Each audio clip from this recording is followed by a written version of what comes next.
being here to speak with the members of this society and the members of this community. Because if you stop and think about it, Greenwich Village and the Hudson River Valley seem worlds apart.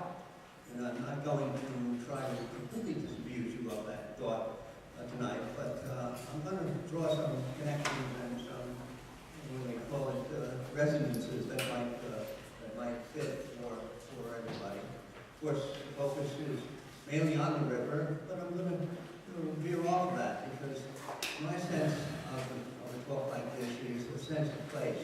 Matter of fact, this whole idea of a sense of place is what got me into the book and how I was able to write this book. I had to get a feeling for the sense of the place I was writing about. And whether it was some little byway or village or a little town in the Hudson Valley or the river or some other large aspect of it, if I could get that sense that I knew this place and that this place was part of the world that I was writing about, and I felt more comfortable and more intimate with it. And I think that the interesting thing about Greenwich Village is, I'm not sure if you all share this, but to me, it seems that everyone who lives here or who has lived here has a sense of place about Greenwich Village that's very specific and is very endearing to all as well. And again, I'm not going to try and change that or even expand too much upon it, but I think you'll see that in certain ways we share not just a common general geography, but a specific sense of place as well. I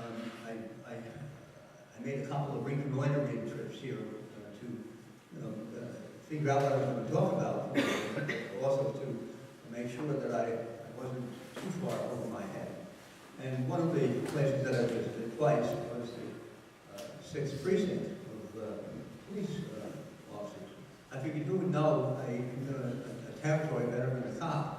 And it was interesting that one of them basically defined the village as along the waterfront as a space between Pier 54, where the survivors of the Titanic were brought, and Pier 42, I think, where a ship actually served as a high school back in the 60s. Well, that's familiar to many here, but it seemed like a very interesting way to define the territory. 6th Precinct, of course, just deals with the West Village, and there's more to those than that. So I'm going to kind of focus on the West and Northwest section of the village in my talk.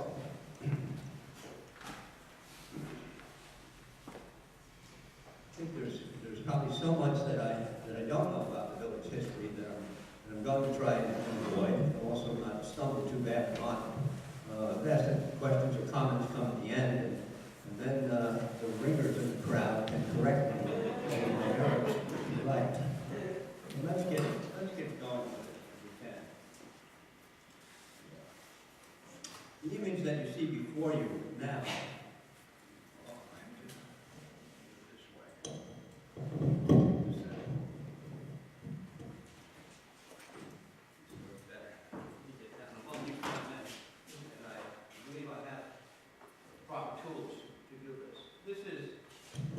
Cover of my book. It's a Thomas Cole painting, Sunny Morning on the Hudson River, 1826 or 7, very, very early in Cole's career here. It occurs in that magical decade when the Romantic age comes to a flourishing start here in the Hudson Valley.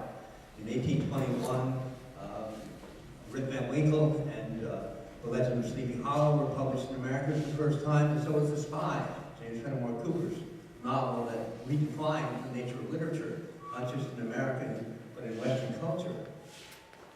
He subsequently produced The Prairie a couple of years later, and The Last of the Mohicans. Meanwhile, Cole comes along in 1826 and takes this ride up the river and does some sketches, comes back, paints 3 paintings, puts them in the window, sells them for $20, $25.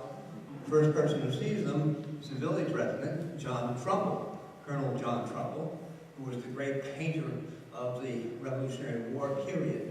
He's known for his painting of the signing of the Declaration of Independence and a number of other heroic moments.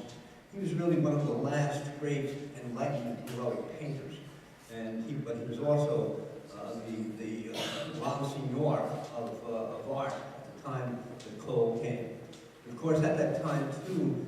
emerging a very energetic and fascinating intellectual crowd in downtown Manhattan, led by Samuel Morse and some other people.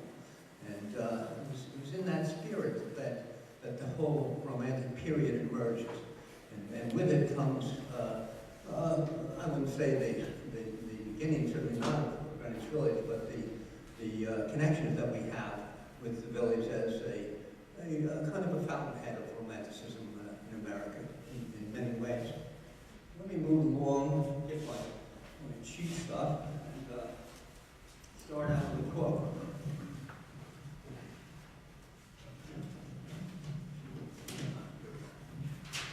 No, that's all right. We don't need them all. Oh, that's fine. Oh, thank you. We don't want to live. Okay.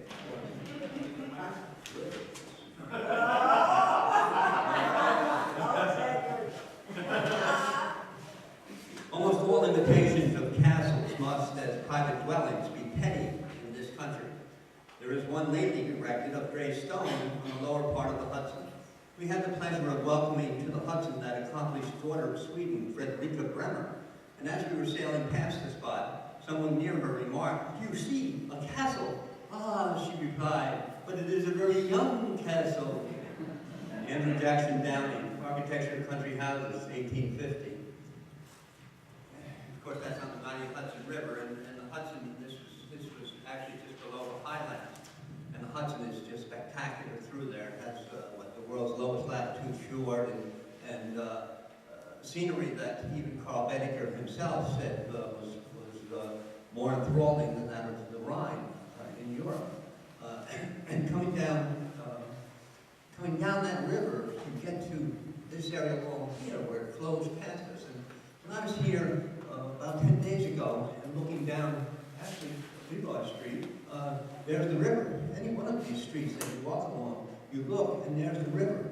And the thing that struck me about it was how powerful it is, how fast it's moving, for one thing, on the ebb tide, but also just the immense sense of power, of force that carries with it. Let me get to our next slide, and we'll get this moving. Here you go. So this is not along the village, this is down at the turn where the fort was built, and you know where the fort is now. There's quite a bit inland, of course, and I understand that the river along Greenwich Village in prehistory might have come in as far as Hudson Street, right here in time.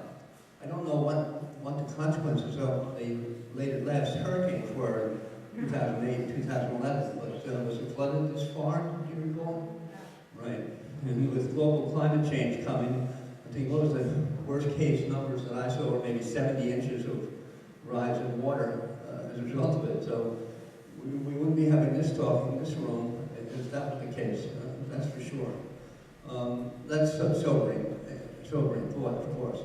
But for me, when looking at that river, I was kind of overwhelmed by the notion that it is bigger, more powerful, more potentially destructive than we are here, than what all of Manhattan has become.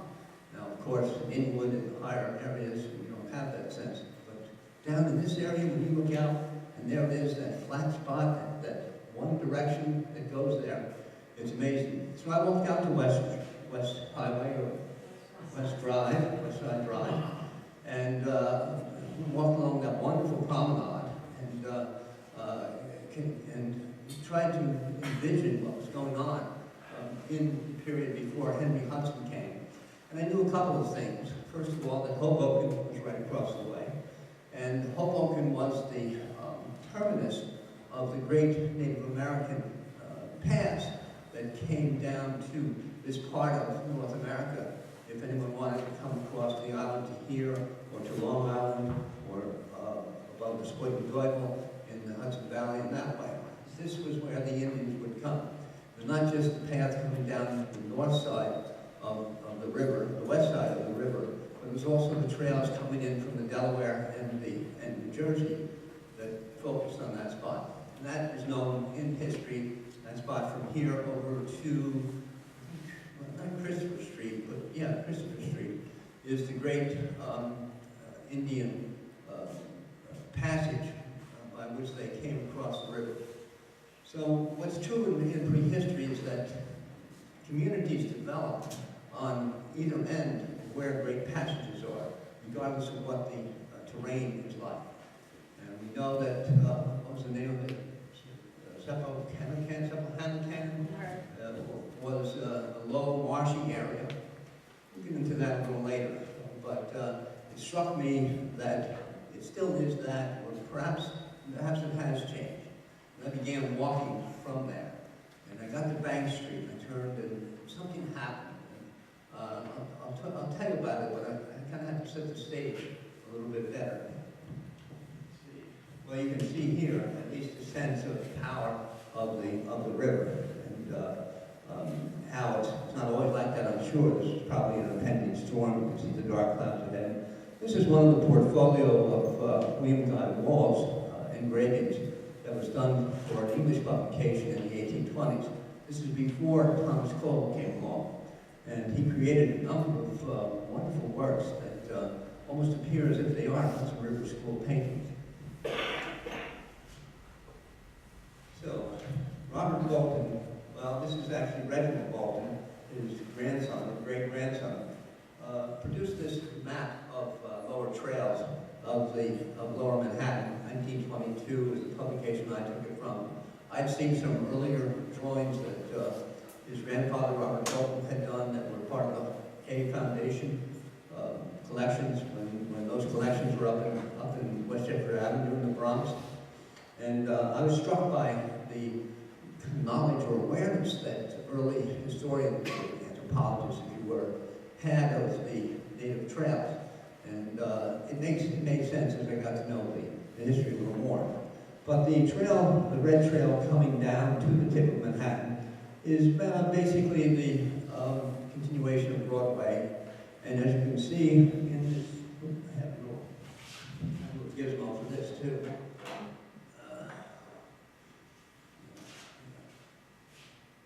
See in right here, which is around the area of what they call Aspeton. That actually would probably be that high area there. It's a large rock formation that was known in prehistory, and travelers coming down the east side from Kips Bay or the northern climb could stop there and take some refreshments and climb on this unusual rock formation and see the little hamlet or village that was down at the bottom of the island that the Dutch had created. But it was there that the trail crosses from following basically, was it Lisbonard Stream or Lisbonard Street, where there was a stream, and winding its way past the sand hills, through the sand hill area to Sepulchanican. And this was the well-known, well-worn Indian trail. You'll notice that there are no trails going north or south from Sepulchanican. However, there was one actually that did stretch south down along to the Cassis area where the rocks were at the end of the island.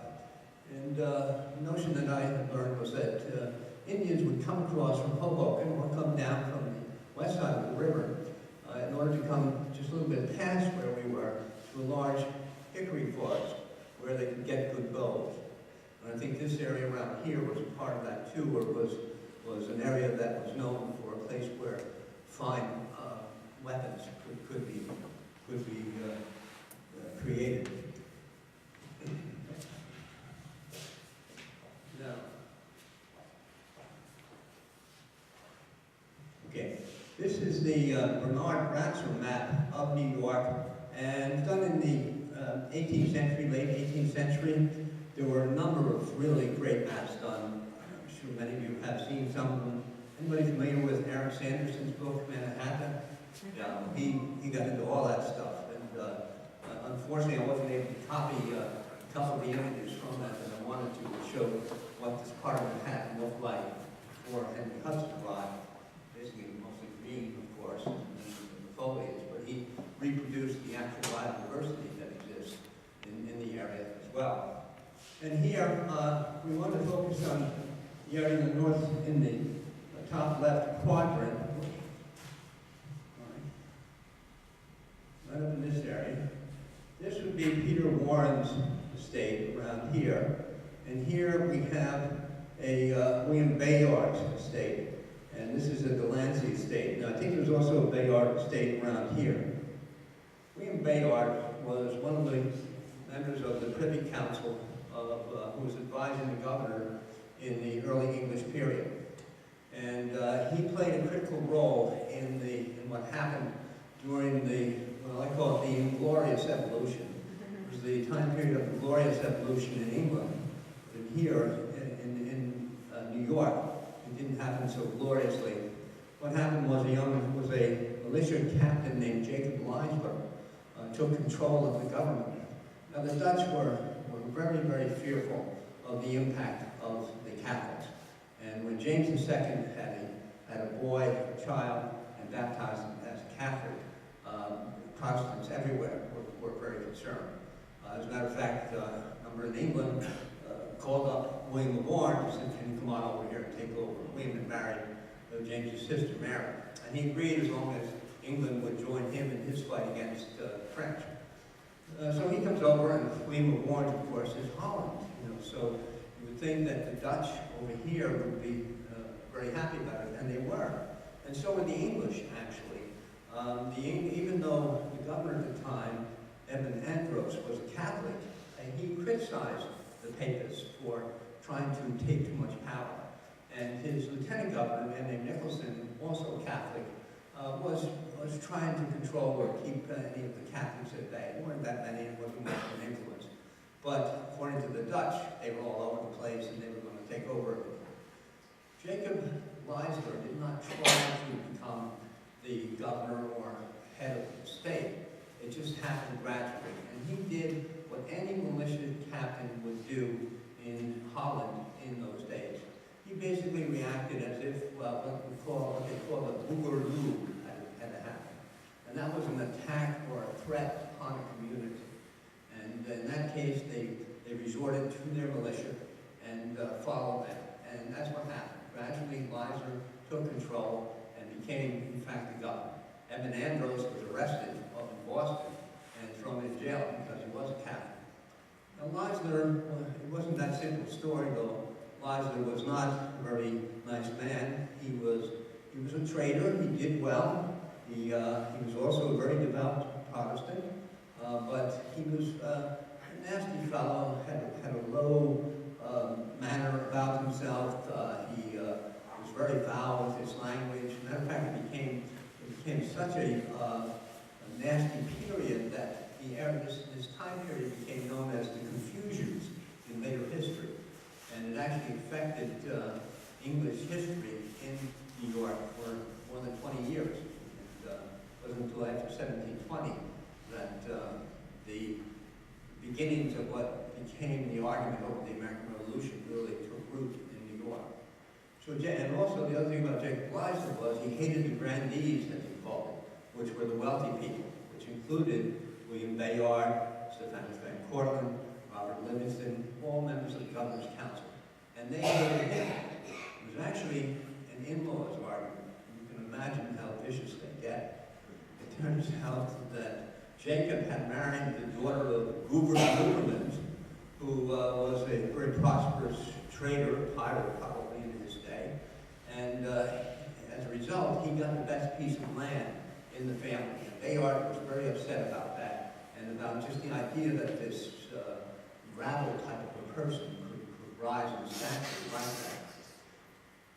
So Bayard and Livingston and Van Cortlandt worked together to unseat Leisler.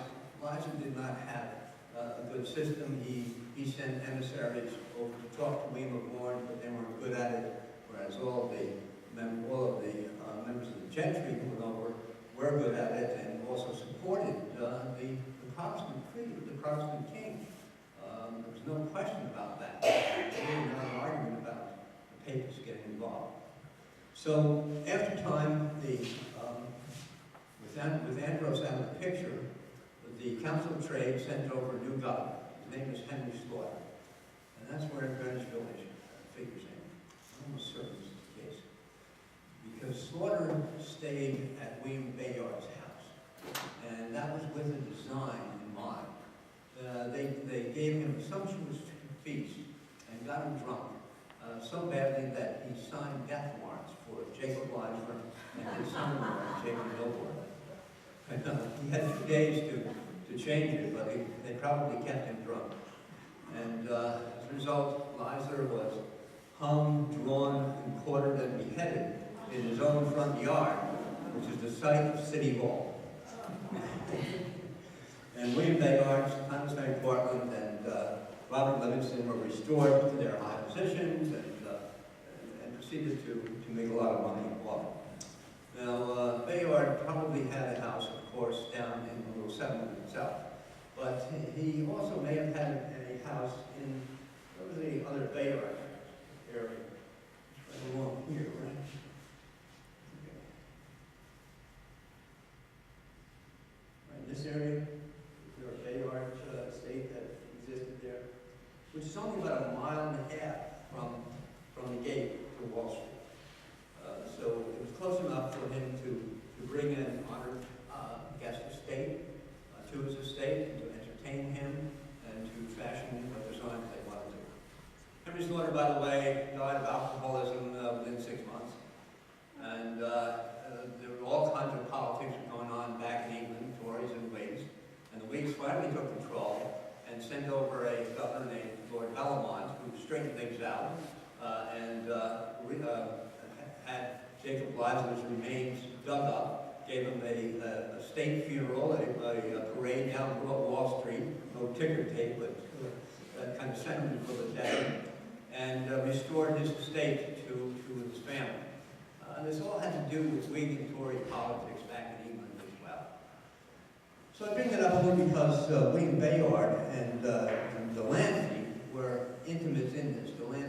James DeLancey was also a part of the King's Council.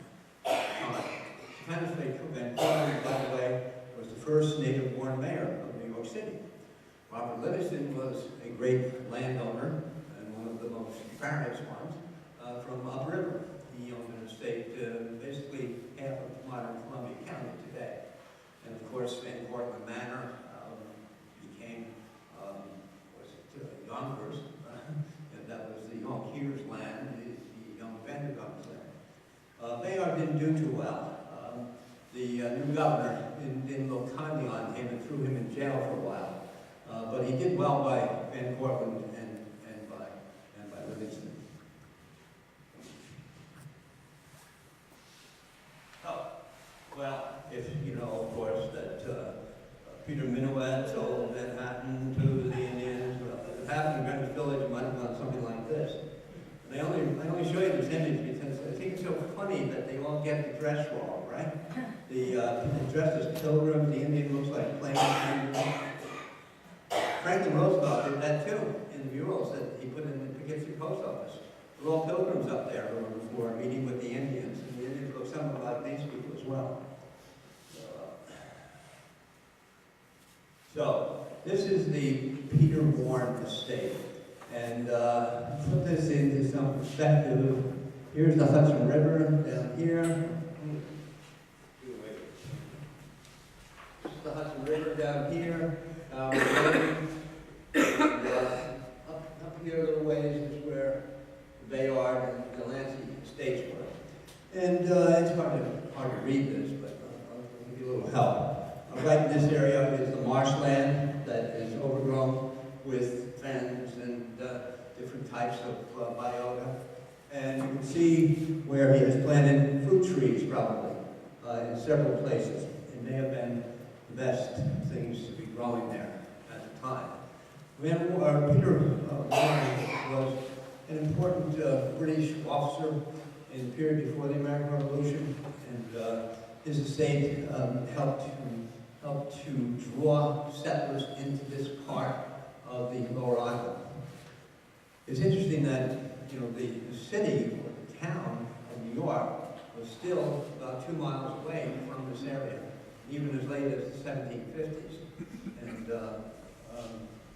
Warren was one who began to change that by creating a kind of a little manor of his own lands right along that area.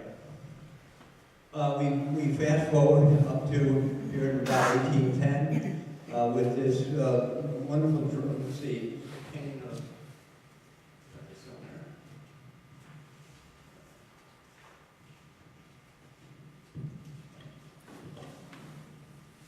corner of Greenwich Street, 1810. I'm not sure what corner it is. It could have been, except for the fact that these are English buildings and not Dutch, it could have been a corner in Albany as well. The style of drawing, the style of painting at the time was typical of what was done by artists in Albany also. But there the gables pointed toward the front, toward the front doors. That's one of the differences between the English and the Dutch house. And this is typical of the street, and you know, it's not hard to imagine that when you stand on any corner of Greenwich Street today. Well, for me at least, I'm not sure how most people would react to it. Of course, the streets are paved, the buildings are a little taller, and the people are, well, they're more numerous, although there's quite a few here in this picture. And they seem to be doing business on the street, as happens in New York today.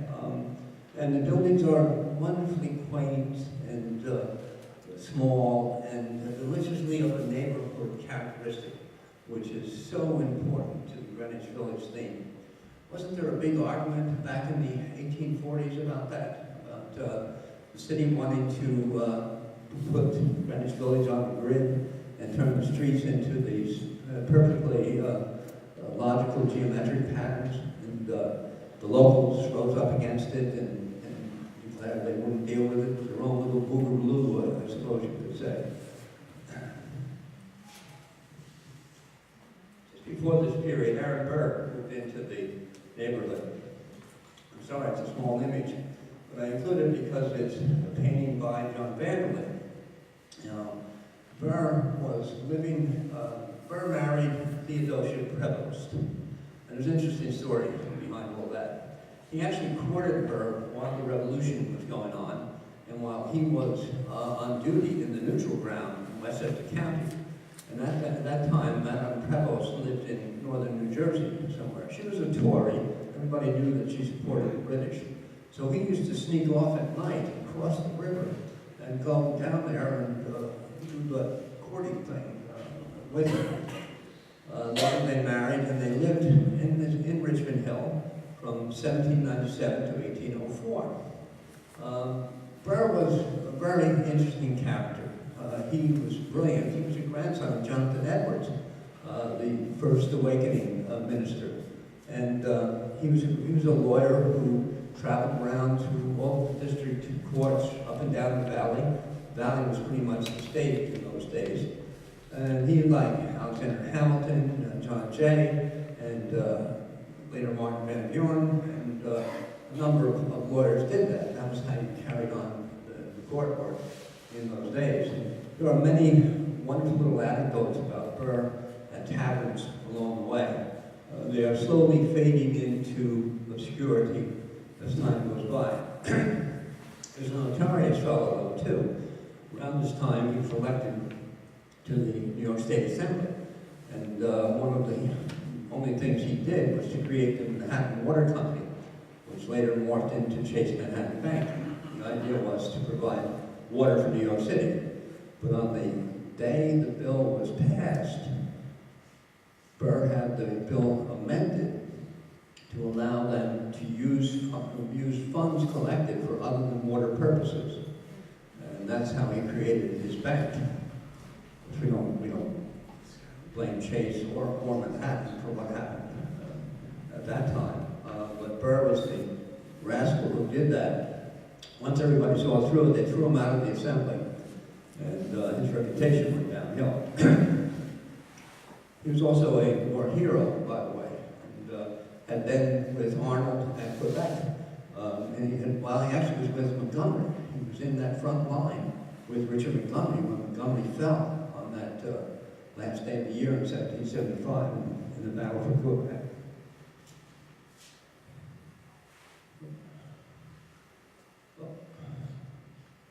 I don't have a very flattering image of Hamilton either.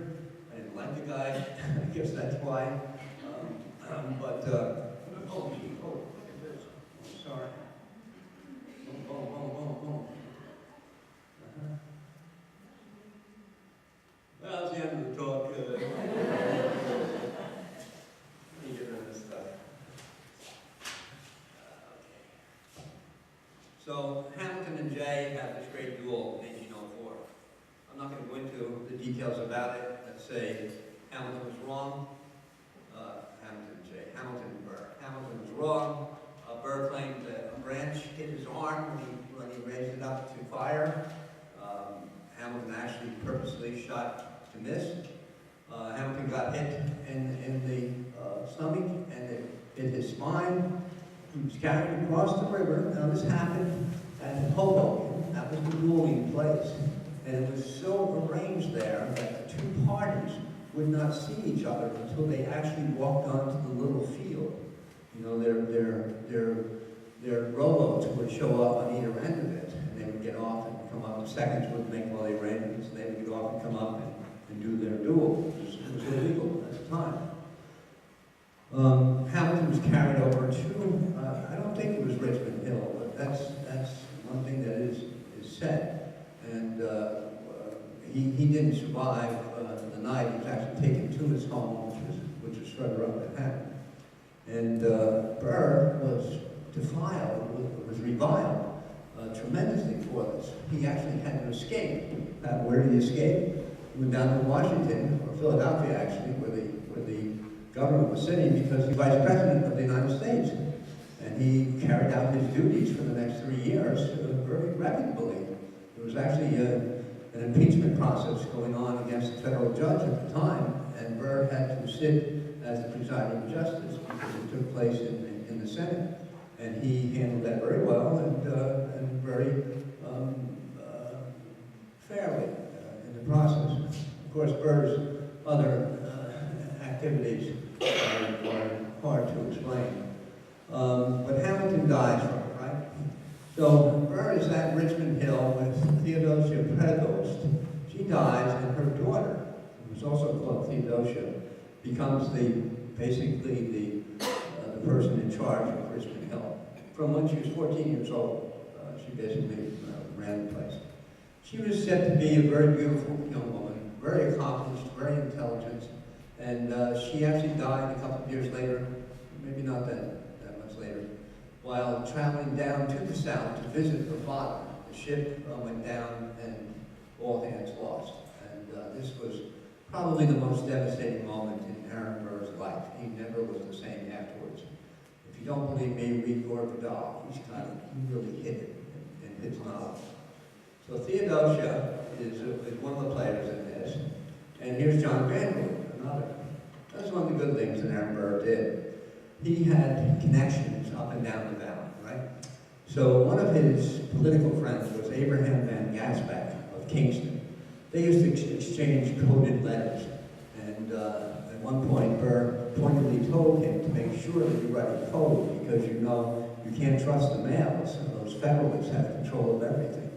And it was Abraham Van Gaspach who brought to Burr's attention this young man who had grown up in Kingston, who did jobs in Kingston, but had this proclivity for drawing that was very good.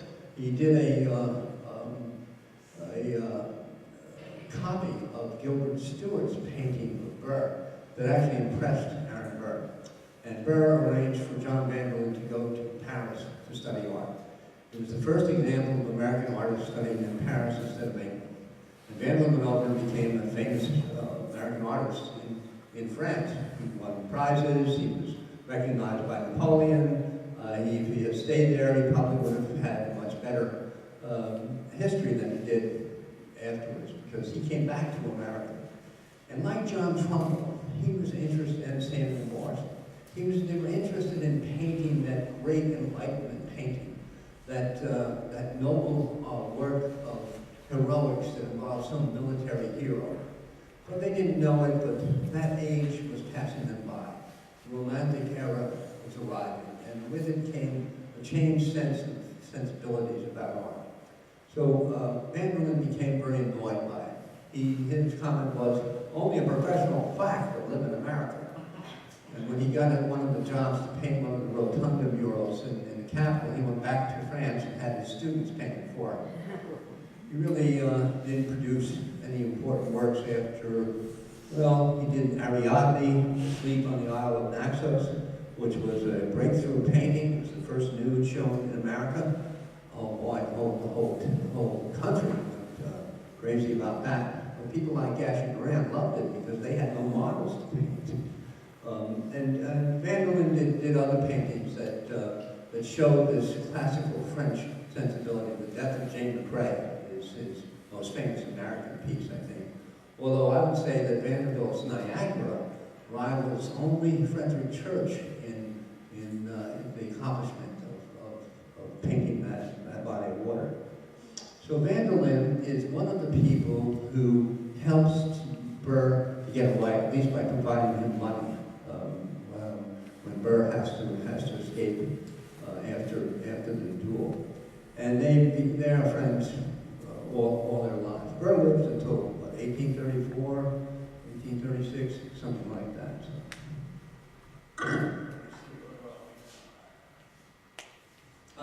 Yeah, well, 1810, 1801, 1810, same period state prison was built, not far from here. I thought that I had seen that, but no, this was taken down in the 1880s. But wasn't there a prison or a house of detention over there in Jefferson Mountain after that? See? Okay. Right, that's right, yeah. Well, this was the first one. And this was the first prison in New York. The second one was built by Albany County, and it was just as big. And there's a wonderful record of that in the archives of the state of New York. This was not greeted as a blot on the neighborhood when it went up. It was considered, as prisons upstate are now, as a source of employment. It's not bad because, you know, you keep all the bad guys in one place, at least you know where they are, and they're not going to get out. I thought it was interesting how timely it was given Burr's activities. Now, this is a painting by Robert Weir, who was a West Point painter. And as you can see, it's along the Hudson River. It's called the Greenwich Boating Club. Now, I don't know much about that, and I wondered if any in the audience might have some information about it. Because it's a wonderful painting to me. It almost has the flavor of a Hudson River School painting. The light in the background, the kind of heroic or a very kind of informal attitude of the individual, the dog howling with the guitar and on the ground. And you really get an idea of what this type of life was like when a bunch of gentlemen would take off and go on upriver and have a day out boating. It's kind of the same today, I guess, although, you know, there might be a six-pack around or something else. Wonderful painting. Okay, this is another image. This is the southeast and southwest corners of Greenwich and Franklin Streets. Are we near that? Okay. No? We're not, but still in the village, right? No. No. This is not in Greenwich Village. Why? Oh, this one. No, this one. Eliza Greatorex. This is the New Jersey Ferry building. It was located on Greenwich Street. It was painted in 1875. It's a drawing, actually. I love it. It's such a remarkably run-down looking building. I think it was built in 1875. I think she painted it around 1890. Now, Eliza Greatorex was one of the people who we have a connection with because she was a very interesting painter. Are you all familiar with her? She married an insurance guy, and he died when she was 39, and they had 4 children. But she already had a career as a painter, and she continued with it, and went in Europe and in Algeria, in different places in the Western world with her children along. And continued to paint. She was the first woman elected to the National Academy of Design, 1869. And she was also a featured artist at the Philadelphia Exposition of 1876. She contributed about a dozen pen and ink drawings of Lower New York. This is not one. This was the old ferry house. Now, it's my understanding that the ferry is further downstream now. This would have come out, I have it here, one of my notes.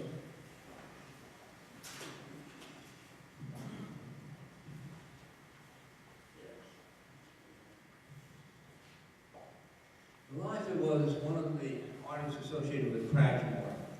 Cragsmore is the only mountaintop community on the Champagne Ridge in the Hudson Valley. It's behind Ellenville. It's in Ulster County. It was previously known as Evansville. It was settled by Samuel Dellenbaugh, who came up in the 1870s and brought a group of artists who gravitated to the place, including Edward Lamson Henry, Eliza Greatorex, John George Brown, and William Holbrook Beard. George Innes was also associated with this group and spent some time in Cragsmore. It's a wonderful little community today. It seems in such an odd place, perched on top of that ridge line. But the nature of the houses that were built by these artists make it very attractive. In fact, Dellenbaugh designed most of them. He was the artist on the 1899 Harriman expedition to Alaska. And where we are with Eliza. Oh yeah, Eliza, her two daughters were with her at the time. She had two sons as well, and they also painted and exhibited in New York as Cragsmore artists.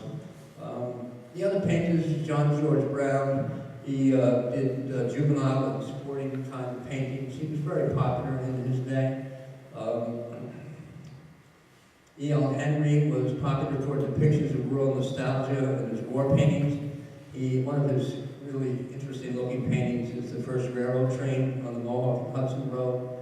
It ran between Albany and Schenectady. And Innes, of course, a second generation Hudson River School painter. He was born in Newburgh. He became America's most influential early tonalist, and I think he was the principal landscape artist of the late 19th century, and was also a precursor of abstract expression in America. He was a true Hudson River School artist, but one who made the transition into semi-abstraction through tonalism.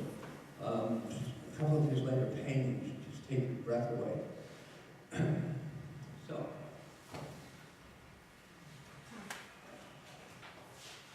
we're getting up into that area where the so-called Seventh Village begins.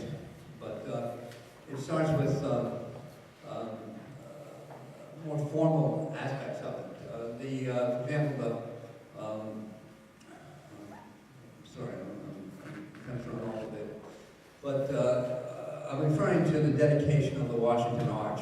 Now, I was over there today, and I walked around, and I was struck by how small that park is, actually. I thought, from my younger days, that it was all over the place down there.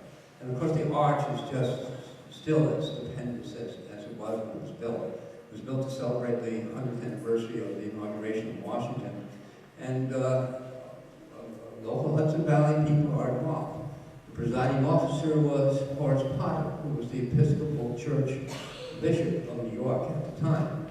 Well, he had an estate upriver called Bright Bank, which overlooked the Hudson River at Sopas. It's actually my village. And it is currently being restored, by the estate of John Henson. Henson, the son of the Muppets creator. He died tragically about a year ago of a heart attack, really in the prime of his life. And the family continued with his work. They put a couple of $1 million in this estate so far. I got a tour of it about 2 weeks ago, and I stood in the room where I was born. Another connection. It was actually, in later times, it became a sanitarium for older people they had a couple of rooms for births because it was 12 miles to the nearest hospital and was too far. This was back in the 40s and 30s. It was sometimes too far for some to travel. My mother was among them. But a little dark room, no windows, nothing, where Vernon was born. I couldn't believe it. I was expecting hallelujahs and halos all around. But I didn't see that. Another of the important officials for the arch was Levi P. Morton, who was governor of New York at the time. He had been vice president, he wanted to be president. He expected Thomas Platt, the Republican, to make him that person, but he didn't do that. And then so instead he became a progressive early Republican governor, to the dismay of Pratt and some of the other Republicans. Levi took the job as governor because he was assured that he could spend his summers at his Rhinebeck estate and wouldn't have to be doing much of the business of government. So, but he also happened to stay here, a house here, down in the village, I believe. Now, a number of other important people were associated during this period come from the Upper Valley. Henry James was born here, but he lived a large part of his childhood, at least several years, in Albany. And he also visited or stayed at an aunt's place in an estate in Rhinebeck and another estate in Red Hook near Bard College. So he has a history here. Now, of course, it's Washington Square. It's a classic. It is the kind of the penultimate James novel, I suppose. I'm not a big James fan. He came down through Hudson one day with Edith Wharton in her car, about 1910, 1912. Edith Wharton was smitten with this car. She lived in Lenox, Mass. So they would drive all over the place, and they came into New York and into the city of Hudson. She was particularly delighted after the new technology of the rear view mirror was introduced, because then, she could look everywhere. But when they got into Hudson, they were treated badly, in James's opinion, because the fancy hotel there wouldn't allow him in because he had a dog. They couldn't understand that.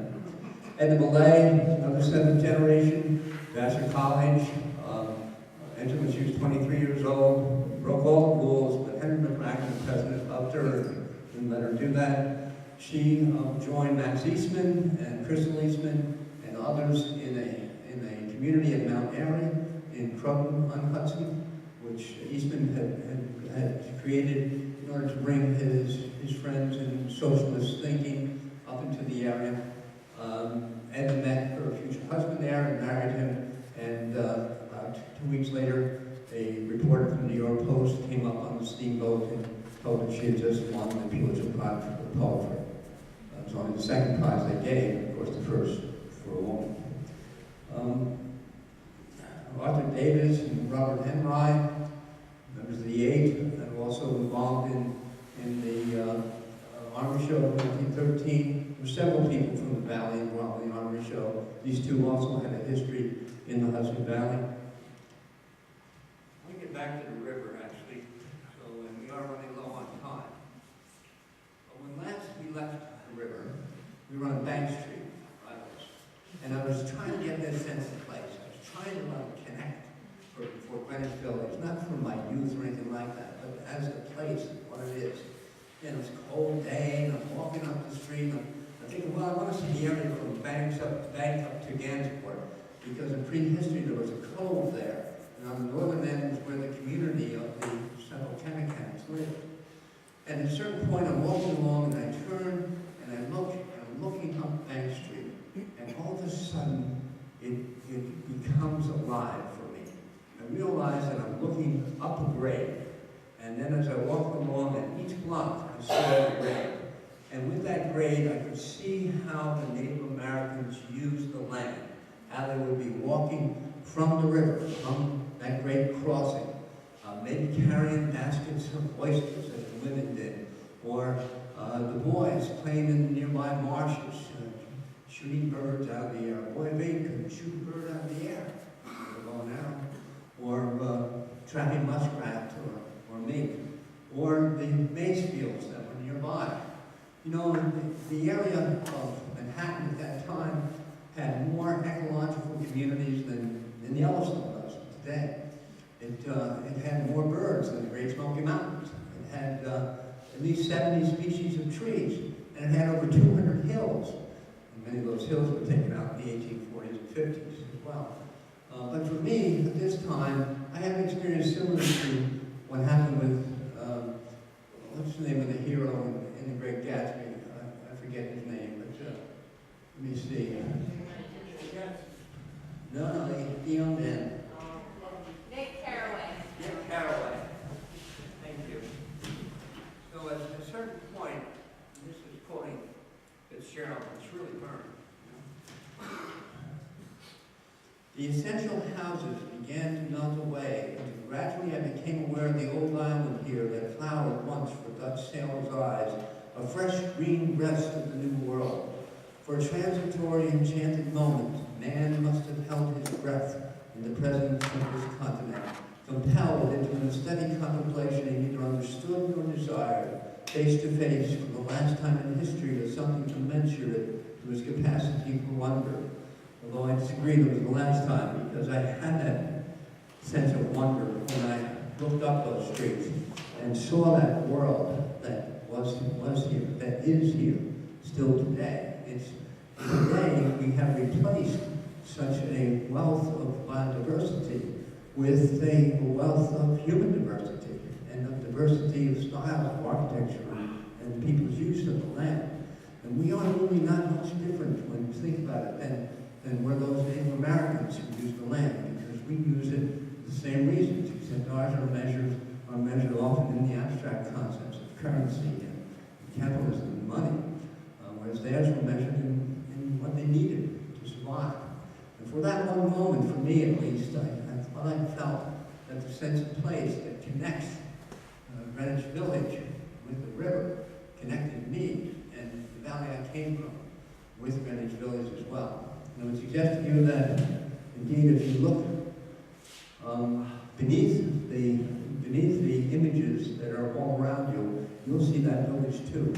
You'll see those marshes ripe with 30 different varieties of orchids. And you'll see the black bear, the wolf, the mink, the otter, all the creatures that existed along the river here. And you see the village that grew up around it. Yes, strewn about it with shells and fish bones and the detritus of a community that just throws things aside once they're finished with them. Yet a living body, living people, just as it is today. And that's why I say when I come here, that the last thing I think, at least, that I want to say is welcome to the Hudson River Valley, because you're in it, just as you were 400 years ago when Henry Hudson first came here.